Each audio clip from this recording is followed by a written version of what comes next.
Are you ready to fall in love? To be a true blue star-crossed lover? From the producers of Bigfoot's Booty Mix and Mothman Makes Love comes a new sound for a new kind of lover. This is Abduction, Seduction, intergalactic love songs for the close encounter. 26 sensual space ballads celebrating the cosmic chemistry between humans and their alien captors. You'll hear hits like Love in a Vacuum-Sealed Chamber, Love in a vacuum-sealed chamber, Crop Circle Jerk, Crop circle jerk, yo. I Left My Bra on Beta Centauri, I left my ball, Beta Centauri, yo. and He Touched My Soul and also my anus. He touched my soul and my anus. Gray or reptilian, this compilation honors love in all its forms. And the slimier the better. Where else can you hear classic love songs such as Wrapped in Your Arms and Your Tentacles? Wrapped in your arms and your tentacles. Zero G titties, they float, baby. Zero G titties, they float, they float, they float. Love is a psyop. Love is a psyop. And Area 69. Don't go looking for it, looking furious 69. And who could forget? I Come in Peace, and then in You. I come in peace and then in you, baby. My abduction nearly cost me everything. My job, my marriage, even my ham radio license. But this collection gave me something back. It gave me closure and a rock-hard dick. These songs are perfect for long cruises across the galaxy or just a little probing on a Wednesday night. And if you call now, you'll also receive a bonus mini-album, 50 Shades of Space Gray, featuring the instant classic, Show Me Your UFO Face. Show me your UFO face. Show me that O. They didn't just come in peace. They came for a piece of this ass. Abduction, Seduction. Because in space, no one can hear you scream, my name.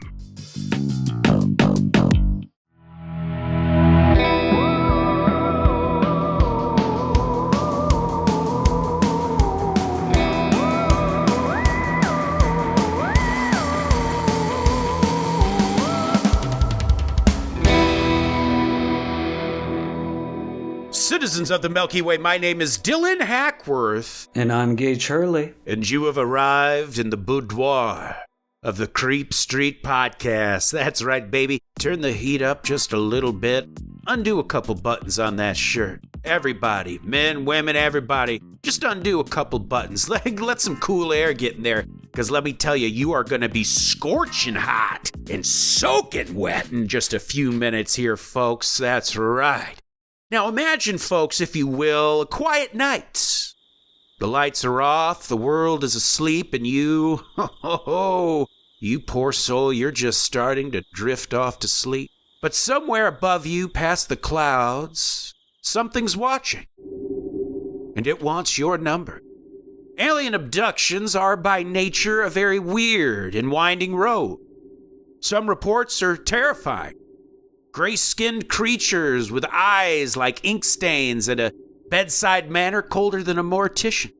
Others are less sinister, even more spiritual in nature. Maybe they come bearing messages of peace or warnings about forthcoming disaster. Vague but urgent instructions about maybe nuclear disarmament, usually delivered telepathically and or with a glowing set of robes on. And then there are the ones that don't fit in any file. At least any file you want to be caught with. We're talking about encounters of the romantic variety. Oh yeah, baby. That's right. Because for some unlucky, or in some cases very lucky souls, the visitors didn't come to mutilate cows or fix our ozone layer. They came for love, particularly of the physical variety. That's right, baby. There exists a deeply strange and strangely persistent subcategory of alien encounter reports that involve sexual intercourse with extraterrestrials.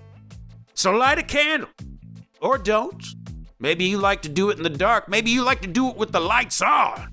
No matter how you like to do it, today's episode is They Came From Beyond, and So Did I. Tales of Alien Love.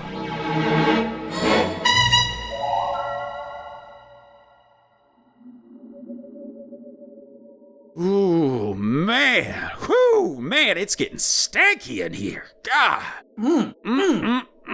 Good God. Baby, baby, baby. Whoo, mama. Some alien abduction accounts are already so far out on the fringes that they make tinfoil hats look like a Stetson. But there's one case that really shoots for the moon and on your stomach. This is the tale of a Brazilian farmer who claims he was taken aboard a spaceship not for science, but for seduction, chosen to become the father of an interstellar love child. It was October of 1957, and things are about to get deeply weird in the rural outskirts of San Francisco de Sales, Brazil. Here lived a humble man named Antonio Villas Boas, along with his brother, João, and the rest of their family. And this was by all accounts an ordinary family. Hardworking, dependable, well-respected, no reason to expect anything unusual. That is, until the night of October 14th. Because of the brutal heat during the day, Antonio and his brother did most of the field work at night. And that night started like any other. Of course, it was hot, sweaty, and relatively quiet. But as the brothers plowed the land under a blanket of stars, something strange stirred in the sky above them. A ball of brilliant red light appeared overhead, so bright they couldn't even look straight at it. Antonio, ever the curious type, crept forward, trying to get a closer look at this thing. And his brother, far more sensible perhaps, decided to stay put. But as Antonio approached the light, it would dart away, and then stop and zip off again. Almost like it was playing with him, like it was playing a game. Then it began to emit beams of sharp light in all directions. And then it zipped off into the night, gone without a trace. But this was not the end. Not by a long shot. For Antonio, this night was just the beginning. 2 nights later, on October 16th, 1957, Antonio once again found himself back out in the same field, plowing under the same star. But this time, his brother was not there. He was alone. The sky was clear and full of constellations. All was still until he spotted it. A red star, one that didn't seem quite right. At first, he strained his eyes, squinting, looking up at it. Probably just a trick of the light, he thought, or maybe the heat was playing games with his head. But that star began to swell, growing in size and brightness, until Antonio realized, with a jolt of dread, that this wasn't a star at all. It was the same glowing red orb from 2 nights prior. And this time, it wasn't playing hard to get. The object descended rapidly, shedding its disguise and revealing itself in full. It wasn't just a light, this thing was a craft. Egg-shaped, with a rotating dome and a glowing red beacon on top of it. As it hovered closer to Antonio, 3 metallic legs unfolded from beneath it. It landed then gently in the field, only yards away from him. And then the hatch opened, and out stepped a figure, roughly 5 feet tall, clad in a gray coveralls with strange helmet. Naturally, Antonio did the sensible thing. He floored it, or at least he tried to. The tractor began to sputter, to cough, and then the engine died. The thing was dead, and panic set in as Antonio leapt from the tractor, sprinting for the hills. Oh, but he wouldn't get far, because whatever or whomever had just come down from the stars wasn't done with him yet. And side note, this, if you're a longtime listener of the show, you'll know what happened with that tractor is not uncommon at all in UFO tales. Nearly every UFO tale involves some sort, especially if they're spotted in cars, almost always the cars will stop while the encounter is happening. And then when the craft leaves, will suddenly start up sometimes on their own. Like as if you turned the key. It's almost like the thing can disengage whatever you're working with, whatever engine or whatever, and then, okay, here you go, you can have it back, and turns it back on when they leave. It's like it has an electromagnetic pulse kind of effect. Right, absolutely. That's actually probably really what it would be, is some sort of a electromagnetic pulse or something, you would think, yeah. And even in some cases of certain kinds of cryptids or entities that have been spotted, which would imply, are they separate beings that can both do that? Or is Mothman, things like that, are they a form of extraterrestrial? And I love the idea of someone trying to make a getaway on a 1950s tractor. Yeah. Even if it didn't shut off, I don't know, I'm sure there's tractors out there that can really get moving. I just love this idea of a guy barely moving 10 miles an hour, gunning it for the hills on his John Deere. I wonder how old Antonio was here, because, I just picture his brother, running right past the tractor as he's just... Right. Yeah, exactly. Well, this creature, it wasn't working alone. Before Antonio could even put up much of a fight, he was swarmed. 3 more beings appeared dressed just like the first, moving with an eerie coordination, and all making an odd barking noise. And I don't mean like speech, nor even really like a dog's bark either. My assumption from what I got from reading the sources was how they say barks orders or barks. It doesn't necessarily mean barking, and obviously they're not speaking English, but it sounds almost, I would assume probably something like, bah, bah, bah, bah, bah, almost like it's... That's what I thought too. Like something angry, commanding, get away, or we would say, hey. Hey, but right. It probably had a harsh tone to it. Exactly, right. That's the impression I got. And the 4 beings, well, of course, they surrounded him and grabbed him. And they were small, of course, but unnaturally strong. And despite Antonio's best efforts to resist, he found himself being dragged aboard the craft like a sack of terrified potatoes. Terrified taters. Inside, the lighting was harsh, surgical, and sterile, a sort of fluorescent hell. They stripped him down, took off every damn stitch of clothing the man had on him, and then without explanation, oh baby, they slathered him in a thick, clear gel. Oh, that's right, hit the music. Hit that music. Oh yeah, a viscous, cold substance. Oh yeah. As the source describes it, a substance not unlike hair gel. Now, whether it was for decontamination, examination, or just intergalactic kink, Antonio didn't know. But it wasn't the end of the indignities. Well, he was led to another chamber, where the walls were covered in glowing red symbols that he described as looking like doodles of a demonic etch-a-sketch. And there, they sliced his chin lightly. I don't think it was a big slice, but a little slice, and took a little blood. No explanation, no consent, no signing a waiver, just a quick little snippet, and they took his blood sample, and then they made him wait. Well, they then deposited him into a 3rd room, locked the door, and left him sitting there alone, naked, confused, and covered in space goop. Red chin, blue balls. That's right, red chin, blue balls. Sitting there wondering what fresh hell was next on this intergalactic itinerary. Well, that's when the gas was released.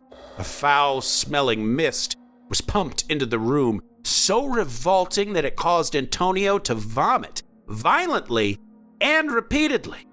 But just as the haze cleared and he was able to catch his breath, the door opened, and in walked a woman. Or something that sure looked like a woman.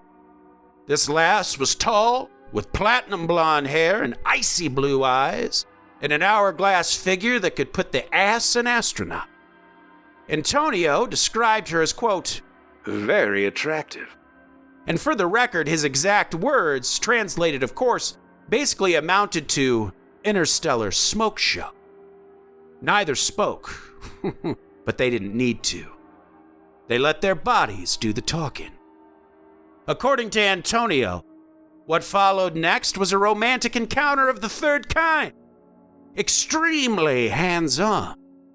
And afterward, the woman, if that's what she was, rubbed her belly and pointed skyward, as if to make it clear without saying a word that Antonio had just contributed to the galactic gene pool.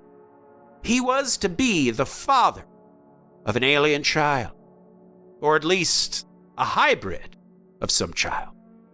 Then, just like that, it was over. Antonio awoke near his tractor. 4 hours had passed. He was disoriented, weak, and even burned.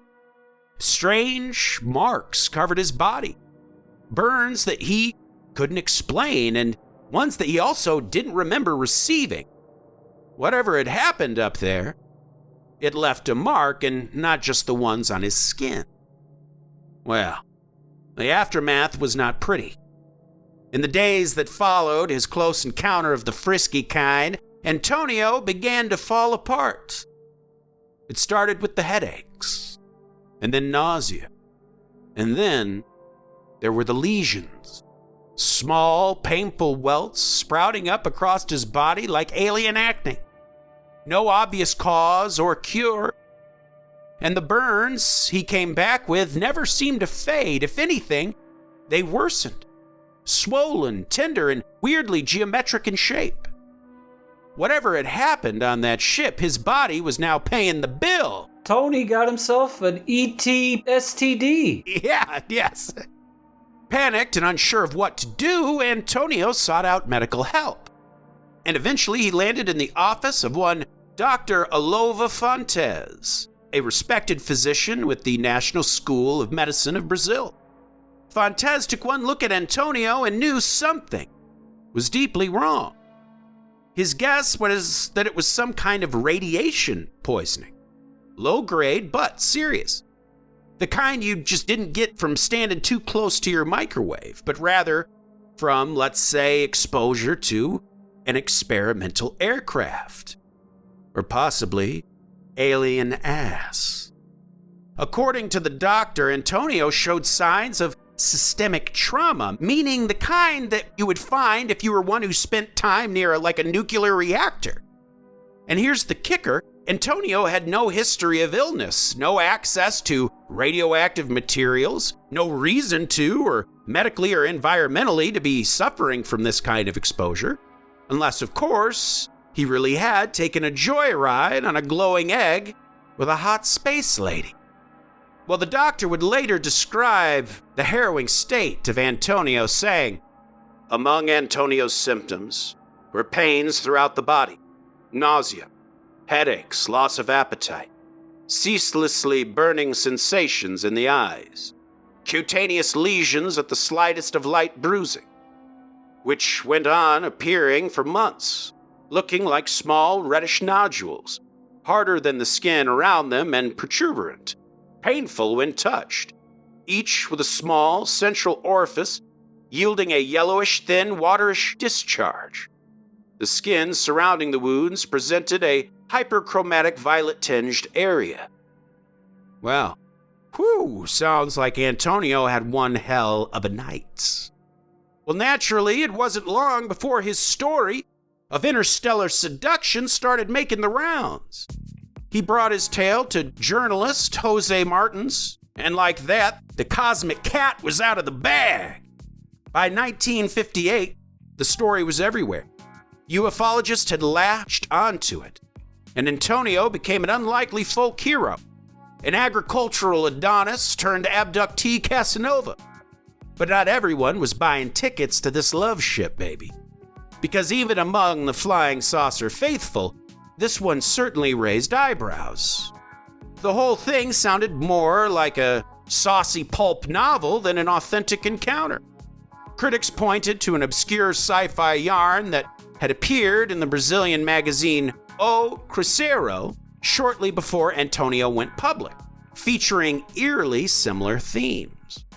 Others noted the heavy influence of famed UFO contactee George Adamansky, who had made the headlines with his own outlandish stories of otherworldly rendezvous, minus the steamy sauna scene. Well, some theorized that Antonio hadn't actually experienced anything at all, that he simply reverse engineered the tale and backdated it for credibility and memorized every lurid detail without ever needing hypnosis, which, to be fair, is suspicious. Most abduction stories come out through regression or dreams or hypnotic therapy of some kind, but Antonio, he had the whole script ready to go like he was auditioning for a sci-fi soap opera. Still, if you were going to make something up, would you really start with, quote, "They covered me in jelly and cut my chin"? Because let's be honest, that's not the easiest lie to live with.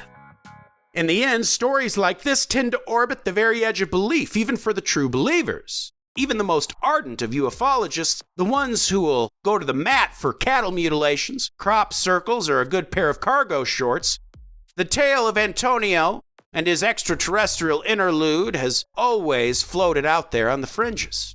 It's too weird, baby, too wild. And let's face it, cross-species interstellar procreation raises a few red flags, namely, how? How would an alien being from a potentially light years distant biosphere with presumably no common evolutionary history, let alone matching chromosomes, be able to gestate a half-human body from a random Brazilian farmhand? Yeah, I guess they're just gonna have to go on Alien Maury and find out who the father is. Which, let's be honest, I know that the source here is trying to paint it like, hey, what are the odds? But there's actually many cases of this. In fact, another case of interstellar baby making later in this episode.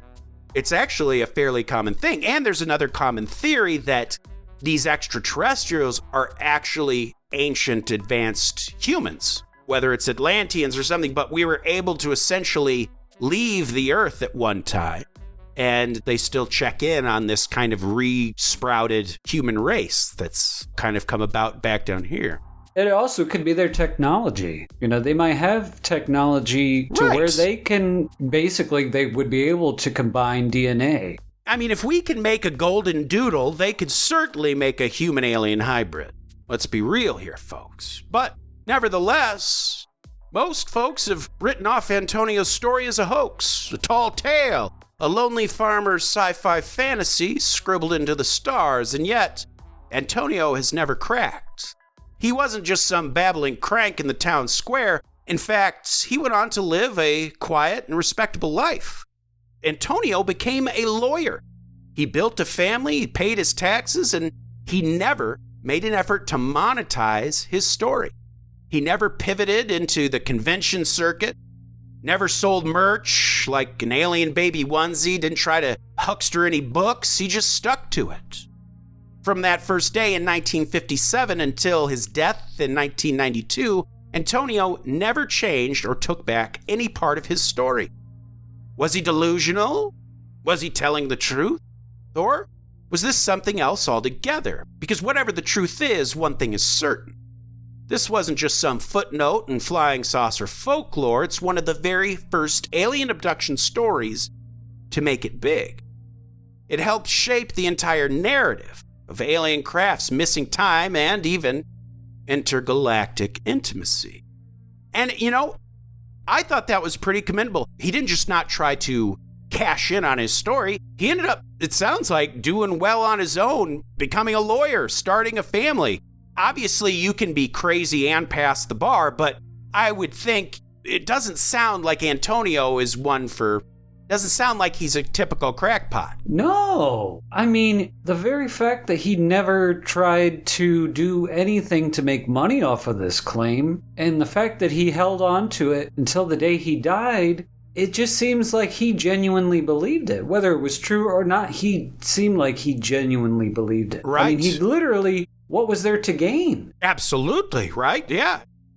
Well, folks, it's time to leave the heat and humidity of Brazil and head on up to a place on literally the opposite side of the world.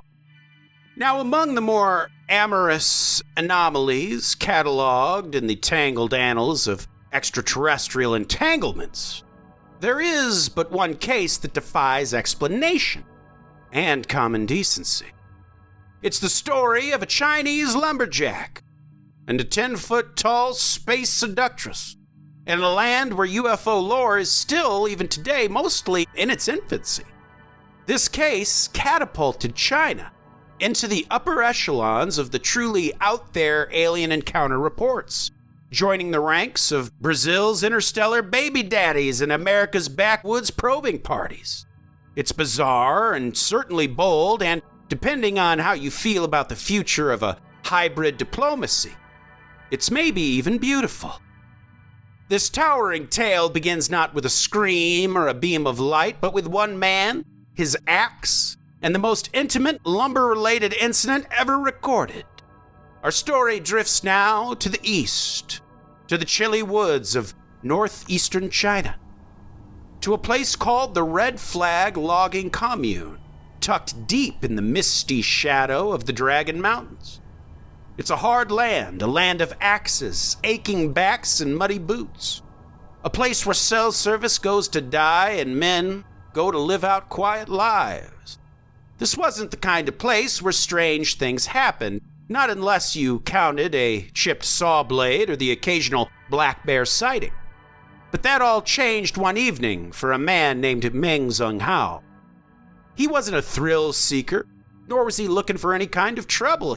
Meng lived in a modest, 2-room timber frame house that he had built with his own hands. His routine was as sturdy and worn as was his work boots. He chopped trees, he ate, he slept, he repeated. But that night, something different came down from the sky. Something that would split Meng's life in two like an axe blade. It was June of 1994, and the twilight had settled over the Dragon Mountains. Meng was walking alone when something caught his eye. A shimmer, a glinting flash of light that just didn't belong. Hovering above the trees, something metallic that reflected the last rays of the dying sun. Meng tried hard to look into the haze, and whatever it wasn't a star or a plane, and it sure as hell wasn't from the forestry department. He watched as the glowing orb drifted downwards into the woods like a slowly falling star, controlled and intentional. At first, he thought it might be a downed helicopter, or maybe some kind of balloon. But as he approached the trees, to today's that theory story. soon would fizzle out. Because before he could even get a good look, something struck Meng hard in the forehead, and it was lights out. When Meng awoke, it was hours later. He was back in his own bed. No memory of how he got there. No trail of footprints, no sign of help, and his head throbbed, and his body felt limp. And though his eyes were open, it was like his mouth couldn't form words. And then it got even stranger, because later that same evening, Meng woke up screaming. Or at least he tried to. Because hovering above him, in the dim light of the room, was a figure. Tall, nearly 10 feet tall from braided toe to multi-fingered tip. She floated above the bed, her form mostly human if you ignored the 6 fingers on each hand and the unnaturally elongated limbs and the legs that were covered in what Meng described as braided hair. A fashion statement perhaps, but it was certainly terrifying for Meng, who tried to cry out but could produce no words. And then he noticed he was no longer lying on the mattress. He was floating weightlessly, rising towards the ceiling and towards this mysterious woman. What happened next, Meng would later describe as a violation.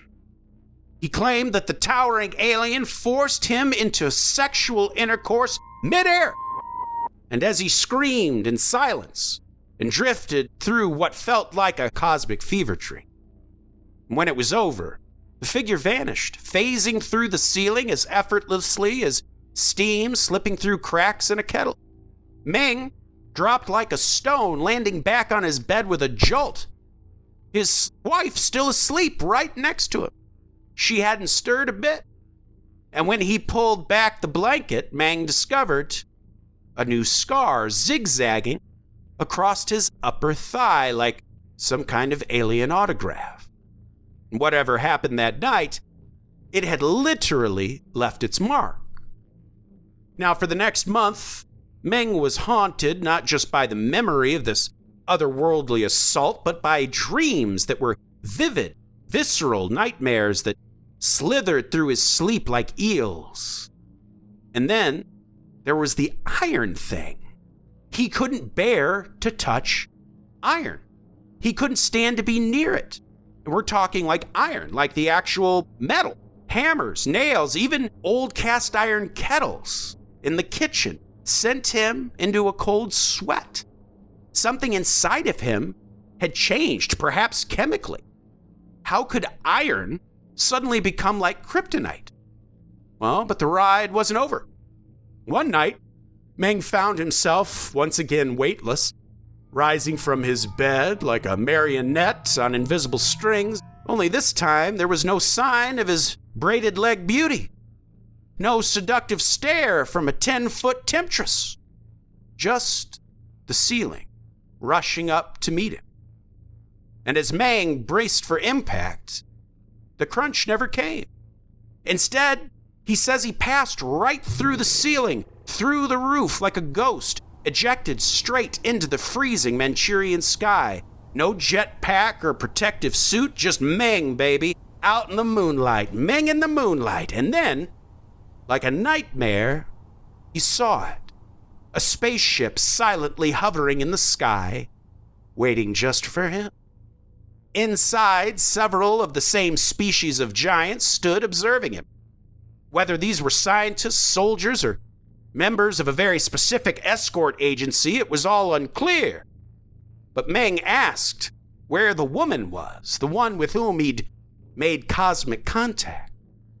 And the entities then responded in heavily accented Chinese. They told him she was away now, back on their home world preparing. And then as Meng stood staring at them with, his jaw basically on the floor beneath the spaceship's dim pulsing lights, they explained even more to him. And according to Meng, they said in Chinese, but with a very heavy accent, so it was hard for me to understand at first, that they were refugees, like me. They wanted to escape their former lives, so they left their dying home. The alien showed me a piece of crystal through which I saw forests, icebergs, and fossil fuels on the Earth. They told me about the current situation facing Earth's resources and warned me about the importance of environmental protection. They also said that 60 years from then, there will be an alien born with the genes of an Earthling farmer, and I can meet him or her. So what's interesting is you would think an alien species like this would be able to communicate with you effortlessly, no matter what language. And I don't even mean verbally, but maybe from mind to mind. We hear about that all the time. It could be one of those uncanny things where they think they're presenting it flawlessly, but they're mistaken in some way. Yeah, exactly. And maybe that's the case, is maybe they were just doing a really offensive Chinese impersonation. Yeah. Sounds like we need to cancel some aliens here. Racists. Yeah.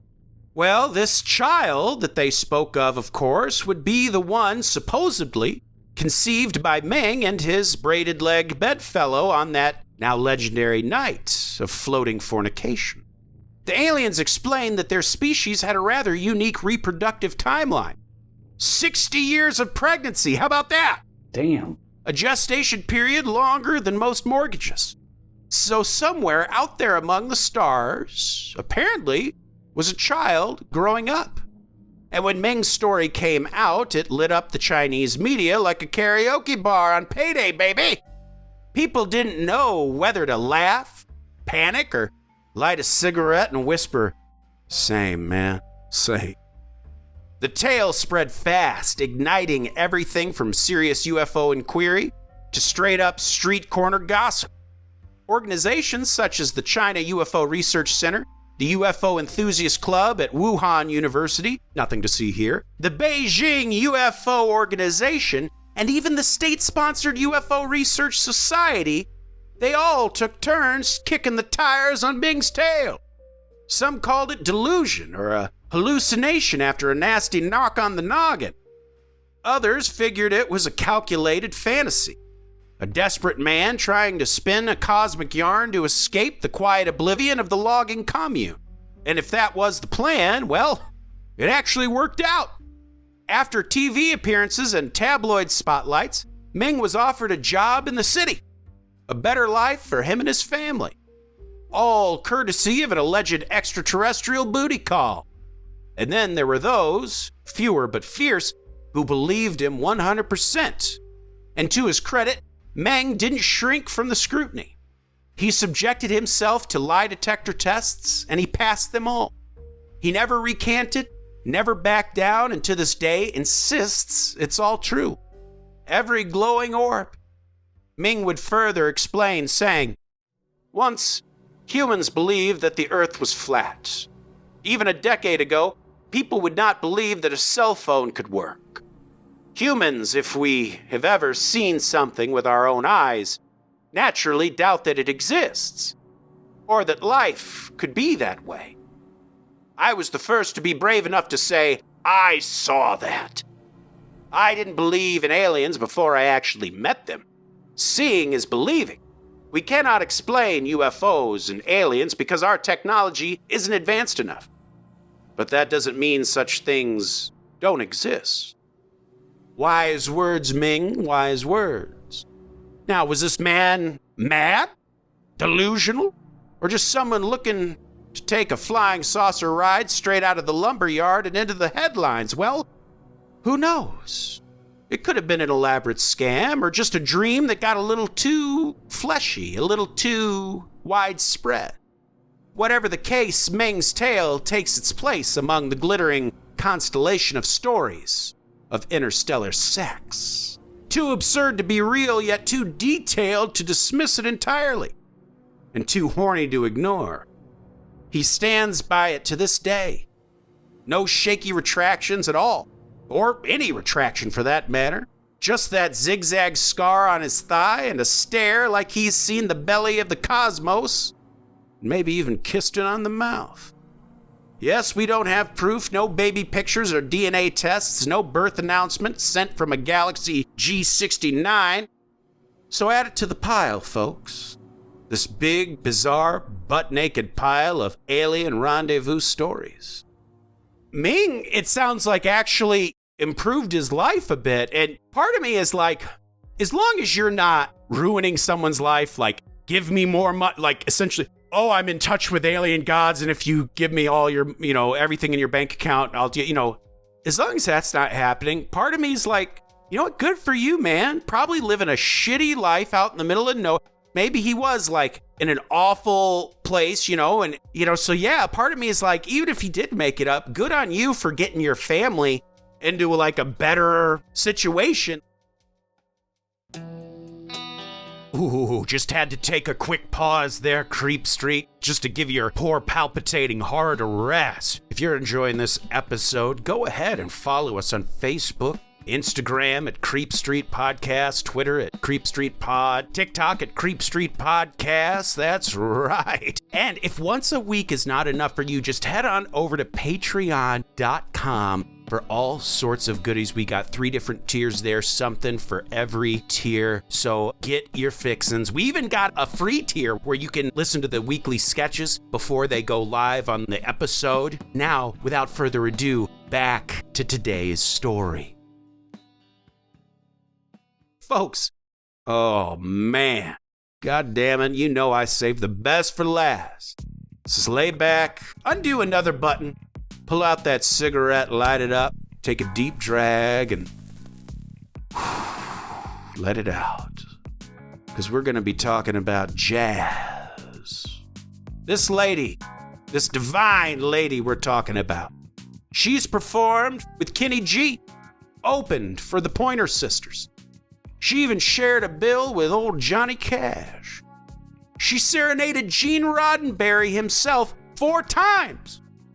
But Pamela Stonebrook, the lady of this tale, she didn't make the radar for her smoky vocals or star-studded resume. No. She earned her spot for something a little more out there.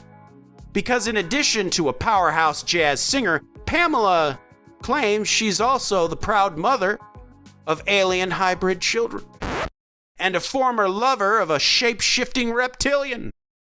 That's right, baby. The reptilians are back.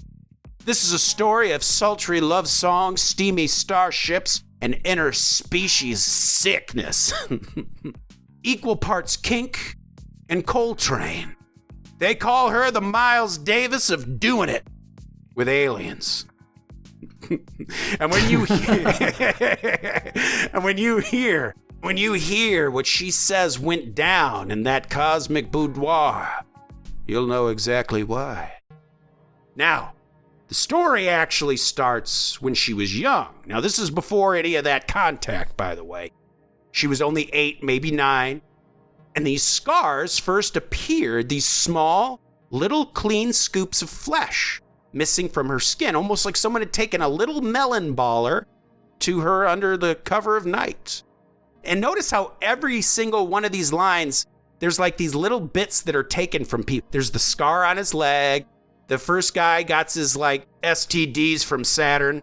All this little like collecting of like the actual flesh of the person. Pamela, for the life of her, couldn't explain what they were. She had no injuries or accidents, just this lingering ache and a creeping suspicion that something weird had happened to her. But like most kids who have secrets that they don't fully understand, she buried it away in her memory, beneath years of jazz gigs and smoky lounges. That is until 1994, which, interestingly, same year that Meng had his encounter, when Pam Stonebrook awoke in the fetal position, her body curled tight in a room that didn't feel like her LA bedroom. The walls were a smooth metal, the air cold and sterile, the space around her shaped like a truncated pyramid. It didn't feel like a dream or even a nightmare. It felt like she was elsewhere, like she was 100% awake in a place she'd never been, in a place that didn't make sense. And before she could gather her thoughts, she realized she wasn't alone. Standing in the corner, like pale shadows, were a group of figures, small, thin, and otherworldly, classic grays with big heads, big eyes, and the skin the color of moonlit fog. And keep in mind now, she's an adult woman, by the way. And these figures, they didn't move, at least at first. They just watched her. And then without a word, one of them stepped forward. It didn't speak.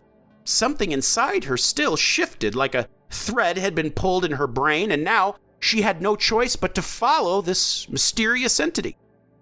They approached a wall, which suddenly ceased to be a wall. It was like a door appeared like a magic trick. No hinges, no seams, just an open space, as if the wall was yielding to the will of the entity. They walked through it, and when she turned back, the door was gone, like it had never been there at all. And if you think things were already weird, well, Normal is about to put in its 2 weeks' notice. Because inside this new room, sitting casually on a metal table, like they were waiting for their brunch reservations to be called, there were 3 diminutive female aliens. Each of them bore a thin crown of wispy hair atop otherwise bald, bulbous heads.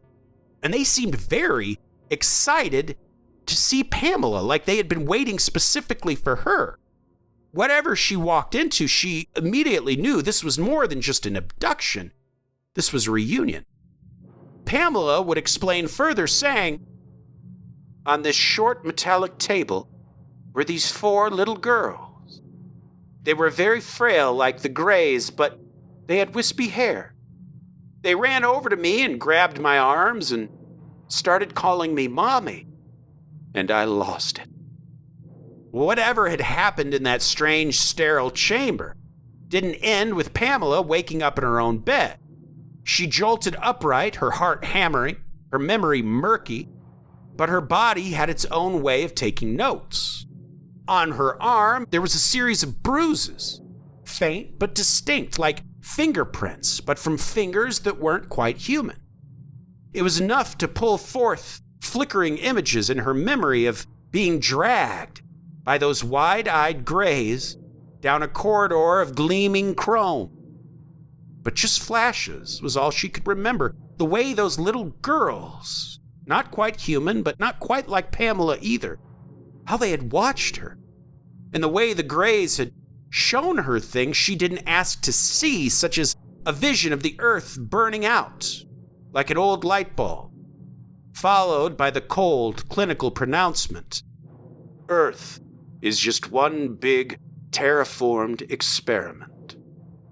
Pamela believed they had taken something from her, samples of skin, slivers of her very soul, and used them to create these hybrid children. The children she saw on that ship weren't strangers. They were almost like echoes of her own self, genetic reflections. For the next year, Pam couldn't sleep a single night without dreaming of them, the Greys, these girls, all of it. But just when she thought things couldn't get any weirder, oh, bam! One night she wakes up in bed with a man. And not just any man, no. This guy was tall, blonde, and devastatingly handsome, like an interstellar Ken doll. And according to Pamela, they were mid-coitus. Oh, that's right, they were making sweet love. And she was, by all accounts, having a heck of a good time. And I mean, we're talking 5 stars, would recommend. She would later add, saying, "I had no idea who it was, since I don't bring people home like that. But the sex was incredible. And I felt safe enough to just put my head back, close my eyes, and enjoy it. All of a sudden, the energy felt totally different. It felt aggressive. And the entity felt bigger than the person who was inside me. That telepathic communication was so intense, so sensual and emotional. It was everything you'd want to feel to be able to surrender in a sexual experience. It was almost like every cell in your body was having an orgasm. It had a kind of playful, kind of bad boy attitude. It was kind of sly, slick. It's really hard to explain, but he was definitely in control. Whoa, baby, pour some water on me. Whoo, man, Pammy, come on, baby. But then, just as Pam was hitting her cosmic crescendo, things took a turn again. Right before her eyes, the beautiful blonde hunk changed. His skin rippled, his body stretched. Before she knew it, her bedroom lover from a perfume commercial had morphed into something else entirely. Something reptilian. A tall, hulking, lizard-like humanoid with eyes like molten gold and a jaw that could probably swallow a jazz quartet whole. And yet Pamela, she didn't flinch. Not this freak. Not even a little bit. In fact, Pamela Ding Dong didn't care at all. Because in that moment, my friends, she was in ecstasy. And I'm talking pure, spine-tingling, trans-dimensional bliss. The kind of passion that makes galaxies blush and wormholes swoon. And that's when the creature leaned in close, its breath warm, curling against her ear, and it whispered, "We've always been together. We love each other." Say what you will about reptilian aliens, they know how to make a gal feel special. Pamela claimed that this wasn't a one-time thing either. This wasn't some shoot and scoop, no hump 'em and dump 'em sort of thing. She had several rendezvous with the shape-shifting visitor, each one just as intense, sexy, and scaly as the last. And whether this creature was connected to the Greys or her alleged alien hybrid daughters remains unclear. Maybe he was her cosmic side piece. Maybe he was the father of these babies. Maybe he was just really into jazz. Whatever the truth may be, the tale was too bizarre to stay hidden in the shadows. Pamela took to the airwaves, appearing on the legendary paranormal radio show Coast to Coast AM with Art Bell, God bless, where listeners heard firsthand about her high note of hanky-panky. And she didn't stop there. She wrote it all down in her memoir, a book entitled Experiencer, a jazz singer's true account of extraterrestrial contact, love, lizards, and lullabies. In fact, a book critic even had this to say. Far from being a victim in a hideous sexual encounter, Pamela Stonebrook conquered her fear and carried the sexual action to the reptilians. She recounts this act of interspecies intercourse in a graphic, no-holds-barred tour-de-force description. Unique in UFO literature, replete with precise physical and emotional detail. Sensational without being sensationalistic.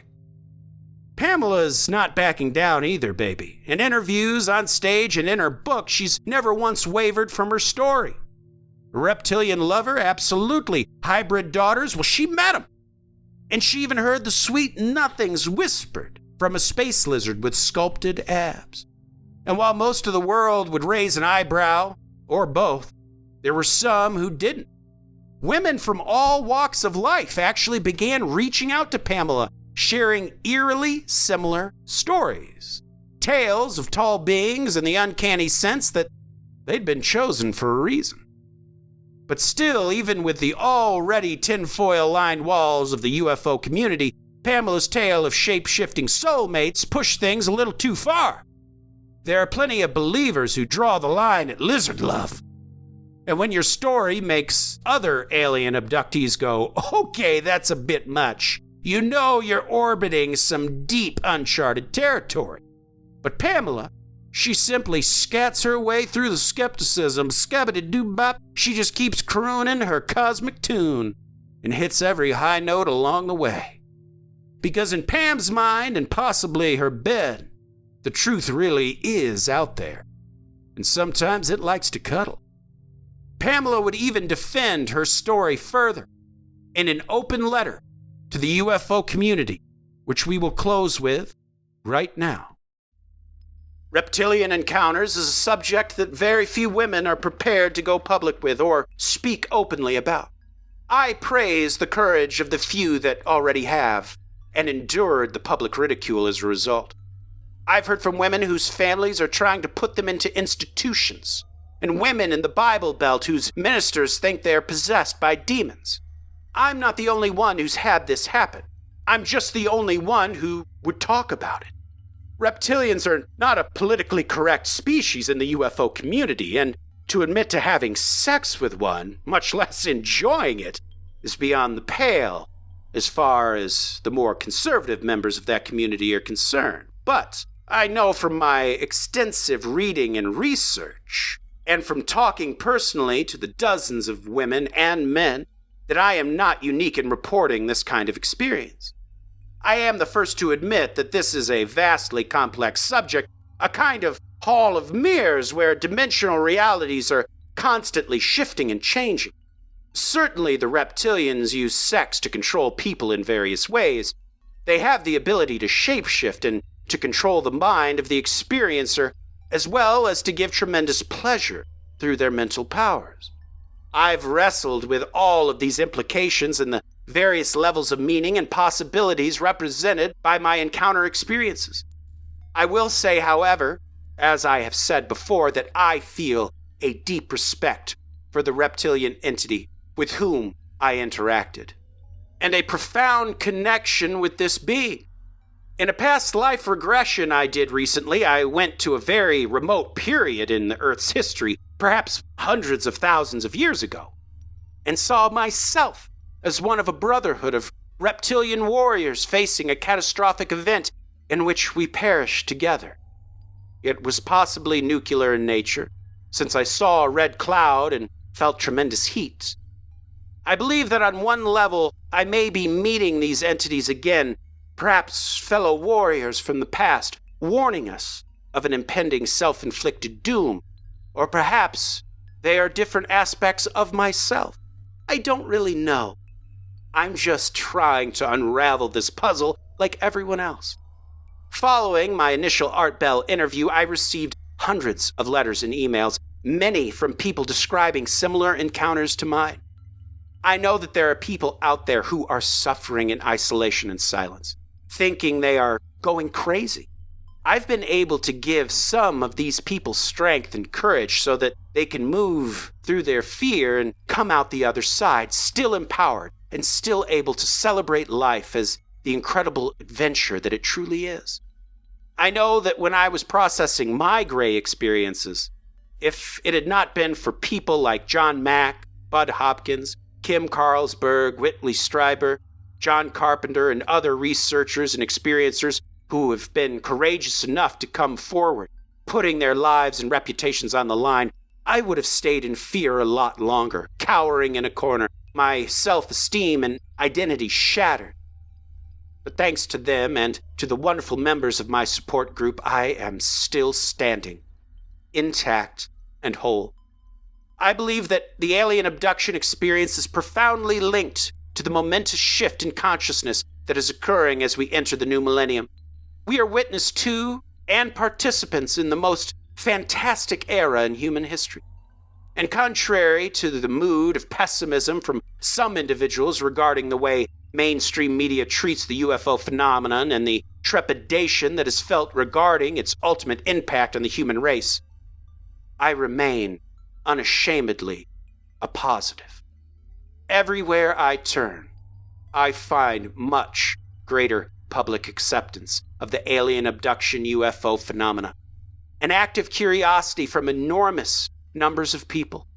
I am encouraged by the fact that many more experiencers have come forward, no longer hiding behind the cloak of anonymity.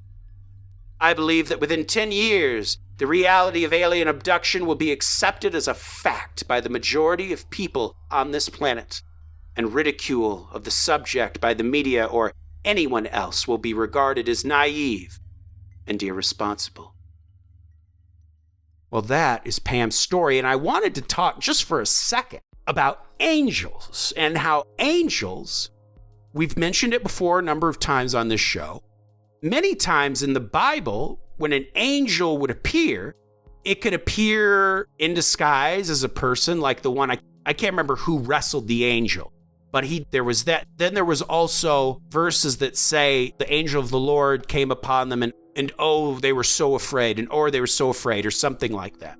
Now, granted, even if the angelic being is beautiful and whatnot, if you see a being floating in the air in the dark of night, you're probably going to be freaked out whether it's good looking or not. But there are many cases in which people fall to the ground terrified when encountering angels, or they don't even know that they're amongst angels, because clearly these things can change in appearance. And we know that in the Bible, there is the notion of immaculate conception. Mary gave birth without knowing a man, without even knowing her husband, I think. And there's this idea that maybe, some have theorized that the angels, that these grays are actually essentially angels. They are the angels written of in holy books, whether it's Christianity or other forms of angels. Obviously, I don't know. I'm not trying to say that or to say that I think that's what I believe or anything like that. But there is this notion of obviously immaculate conception. Here we have people that have these offspring. Granted, we know now, like obviously it's not beyond the realm of possibility that they could take a bit of her DNA and essentially create offspring, kind of like what, like we do with, like we've done before. We've cloned animals and whatnot. And now, granted, with Pam's story, it started when she was 8 or 9 when she found those little divots in her skin. Now, hopefully not, and I didn't get the impression that they had any sort of intimate contact with her in that regard when she was a kid. I think that happened when she was an adult. My assumption is when she met those kids, maybe they came from whatever DNA they took from her when she was young or something, and then I don't know. Pam's story is certainly, it's out there, but it's fascinating nonetheless because she is seeing it as a sense of empowerment. It makes me think of The Shining when Jack Torrance thinks he's hugging that beautiful woman only to look in the mirror and see the decaying corpse of the old woman. It's kind of like that. She's getting that whoopsie day, that sort of like reveal, but then, she's like, fuck it. I'm almost there. Yeah. Like, obviously, we know nothing about these entities. Let's say, they're a part of a larger alien community, and to this larger community, they're considered like bandits or pirate or like whatever. They're like a marauding band of horny as hell. Yes, that's right. They're just a intergalactic Reddit forum. But so props to Pam, at least in that regard of like standing by her humanoid man in a weird way. She's like, she actually found that encounter when she got older is pleasurable and whatnot. But there's the thing about her having visions of herself back then, like hundreds of thousands of years ago. Now, there is a common trait among stories like these where there is a bit of, not to say it isn't true or not, but there is a bit of, you could easily see how people would try to blame it on narcissism because, I was the one they chose. Like, I, the one who bridges the gap between us and them. Like, in a way, there is a sort of element of that. And obviously, like in the case with Ming, that first encounter was, from what it sounds like, was not consensual, right? That first encounter, it was like he literally called it a violation. But then the second encounter he had was pleasurable. So it's weird, like how, especially with Ming's, it seems like in many of these cases, it's all about chemistry. You're right. They have a first experience, like all of us, right? Their first time with the aliens is kind of like almost like a nightmare in a way. And then like their second time, they're like, I got the hang of this. You know what I mean? Yeah, exactly. Yeah. But okay, I see where this goes. Yeah, I get it now. All right. But yeah, interesting indeed. We can't even really, I don't think we can even have a clue as to their motivations because, I mean, as many scientists have pointed out, alien life might not even be recognizable to us. It might be so different than anything we could even comprehend. Yes. And the same could probably be said for their motivations as well. Because they're so different, who knows what their goals, desires might be? It's kind of impossible to say. It's truly a strange but fascinating mystery. Right. And that's, like you said, that's an important thing to remember is we have a sort of bias to what makes life possible for us. Like even when NASA sends out probes to other planets, they always say, we're looking for oxygen-rich, which would support us. And I guess Earth-like life, whether it's plant life or animal life, but who's to say that that isn't a poison environment to someone else? Like there's theories that like in the liquid methane of Neptune, I haven't really looked at the stories. I think it's Europa, one of the moons of Neptune. Or something like that. They think there might actually be dune-like worms that can okay. I'm thinking of something else. There's that too, but like I've also heard this weird theory that these like dune-like worms could like live in the methane of Neptune. And that some think that they're sending signals, that a lot of the things we're seeing in the sky are like projections from them. But that's just like obviously but I just use that as an example to show you like alien life could mean a lot of things. It could also mean unintelligent life, just like plant life, or just minor animal life. Or it could be something more terrifying, like we've mentioned it numerous times, but part of what makes Ridley Scott's Alien so cool is that it's not this alien creature that's far beyond us technologically and all that stuff. Instead, it's literally like if you got locked in a cage with a lion. It's more like that. It's more just an animal that it doesn't even necessarily hate these people on this ship. It's just doing what it does. It eats, it lays its eggs, and it's not even like it has a grudge. It's just doing what the animal does. And so that's also scary. It's this thing like what if there's things like that where it's like it's not even necessarily intelligent life. It's just basically a killing machine. Yeah. But anyway, Gage, I actually happen to have something here. It's a poem that I wrote and I wanted to share. And the title of this poem is the names of our top-tier Patreon subscribers. Of course, the Dream James Watkins, the Finnish Face via Lundqvist, the Madman Marcus Hall, the Tenacious Teresa Hackworth, the Heartbreak Kid Chris Hackworth, the Oh-So-Suave Sean Richardson, the Notorious Nicholas Barker, the Terrifying Taylor Lashmet, the Count of Cool Cameron Corliss, the Archduke of Attitude Adam Archer, the Sinister Sam Kiker, the Nightmare of New Zealand Noeline Vivilli, the Loathsome Johnny Love, the Carnivorous Kevin Bogey, the Killer Stud Carl Staub, the Firestarter Heather Carter, the Conqueror Christopher Damian Damaris, the Awfully Awesome Annie, the Murderous Maggie Leach, the Serve Sexy Sam Hackworth, the Evil Elizabeth Riley, Lauren Hellfire Hernandez Lopez, the Maniacal Laura Maynard, the Vicious Karen Van Vieren, the Arch Nemesis Aaron Bird, the Sadistic Sergio Castillo, the Rapscallion Ryan Crum, the Beast Benjamin Huang, the Devilish Chris Doucette, the Psycho Sam, the Electric Emily Zhang, the Ghoulish Gert Hankum, the Renegade Corey Ramos, the Crazed Carlos, the Antagonist Andrew Park, the Monstrous Michaela Schur, the Witchy Wonder J.P. Weimer, the Freaky Ben Forsyth, the Barbaric Andrew Barry, the Mysterious Marcella, the Hellacious Cale Hoffman, and Pugblorb, the Poltergeist. Shall I compare thee to a summer's day? Thou art more humid and wet, hard to sleep in, honestly. So dang hot.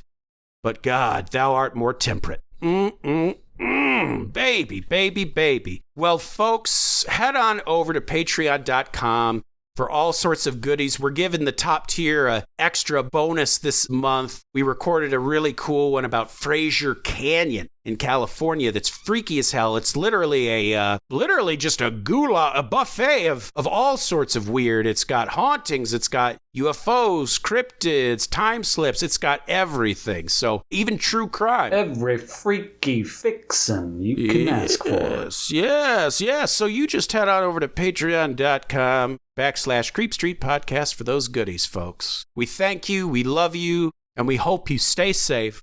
Citizens of the Milky Way, my name is Dylan Hackworth. And I'm Gage Hurley. Good nights and goodbye.